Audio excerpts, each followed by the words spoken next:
the article Problems at School, nationally only 40% of students with emotional, behavioral, and mental health disorders graduate from high school compared to the national average of 70%. And over 50% of students with emotional and behavioral disabilities ages 14 and older drop out of high school. This is the highest dropout rate of any disability group. In turns, this brings up the following topic that I will be talking about today. Mental health and well-being should be one of the subjects studied at school.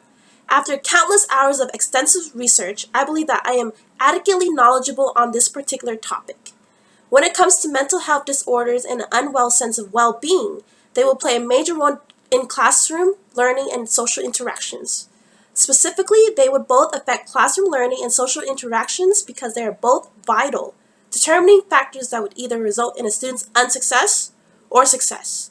Yet, if proper services are made accessible and are put in place to aid in a young individual's mental health needs, it would not only significantly expand success, but also reduces the chances of negatively impacting students. In addition, according to the Centers for Disease Control and Prevention, CDC WISCAR's leading causes of death reports in 2017, suicide was the leading cause of death among individuals between the ages of 10 and 34, and the fourth leading cause of death among individuals between the ages of 35 and 54. You see, we as students often have the following set of qualms. What should I do to relieve the sense of heaviness that I feel? I feel so stressed right now. What should I do? I am having a difficult time, but who should I talk about what I am feeling? Should I even talk to anyone about how I am feeling? We as students would be able to stop asking these particular set of questions and ultimately become successful in the classroom setting and in life by being educated on mental health and well-being. Due to the drastic rates of suicide and adolescent mental illness, 2 states have implemented laws that for the first time made it mandatory for public schools to include mental health education in their basic curriculum. While New York had implemented laws that included mental health instruction to the list of other subjects in kindergarten through 12th grade, Virginia had implemented laws that included mental health instruction to the list of other subjects in 9th and 10th grades. A majority of the states require education in all public schools and state lessons on tobacco, drugs and alcohol, cancer detection, and safe sex.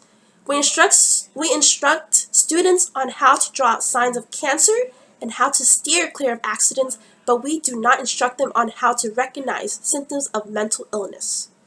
This is an absolute shame because, like cancer, mental health treatment is much more effective if the disease is caught early. So, by teaching students of all ages about mental health and well-being, they will be able to recognize early symptoms in themselves and their loved ones and find help before a crisis develops. According to an article, How Does Teaching Mental Health in Schools Benefit Students?, a 2011 study in the journal American Psychologist titled Mental Health Literacy, Empowering the Community to Take Action for Better Mental Health, author Anthony F. Jorm writes, schools, colleges, and universities are well placed as settings for improving mental health literacy because of the high-risk age groups they serve in their educational mission. This particular author had portrayed in 3 small studies that by teaching high school students about mental health, they were not only able to improve their attitudes towards treatment, but also increase their willingness to find help from a counselor and in turn raise their overall mental health literacy. A majority of children are educated about the significance of exercise, maintaining a healthy diet, the potential risk of smoking on school grounds, yet they hardly get educated on the impact of stress on their body, symptoms of anxiety and depression, or healthy mental habits. They are not instructed on how to prevent anxiety and an immense amount of negative stress, or how to manage these experiences if they do emerge. Hence, students should be instructed in the topic of resilience. They should be educated about the significance of resilience as it is constantly accentuated as the focal point in mental health.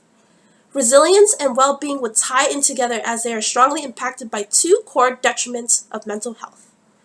These 2 would be metacognitive self-regulation, in which is correlated with reflective self-control, and a and a sense of meaning and purpose in life. Therefore, the first detriment of mental health would be metacognitive self-regulation, which is the ability of awareness, particularly what is happening in our mind and body, and being able to effectively manage our attention and emotions. An example would be if a student were to have repeated anxious thoughts before an upcoming exam. The student would be able to notice these signs and use some strategies to reduce the anxious thoughts or stress. Thusly, the student will be able to prevent initial signs of mental health difficulties that they are experiencing from eventually turning into devastating clinical health problems. The second detriment of mental health would be a sense of meaning and purpose in life. A majority of students have always placed immense focus on their achievements and career. As a result, they would lose sight of their purpose in life.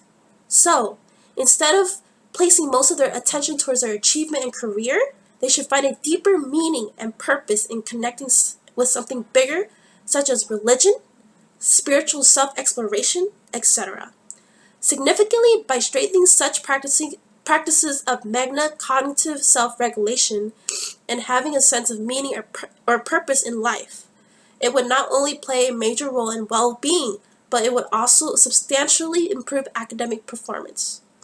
An example would be the fact that high levels of stress is correlated with unhealthy sleep patterns and excessive anxiety. As an outcome, they would negatively impact exam performance and overall learning. Therefore, if students were able to utilize such practices of metacognitive self-regulation and having the sense of meaning or purpose in life, they will be able to manage their everyday qualms and in turn increase their academic achievements. Nonetheless, in conclusion, mental health and well-being should be one of the students at school. According to the article Suicide Statistics, on average, there are 129 suicides per day. In order to decrease this number or even prevent the occurrences of suicides among students altogether, they should be taught about how to maintain onset symptoms of mental illness. As a call to action, all states should implement laws that makes it mandatory for schools to include mental health instruction to the list of subjects. Even though it seems like a lot to ask from an education system which is considerably stretched as is, it may be the best investment we can make as a society.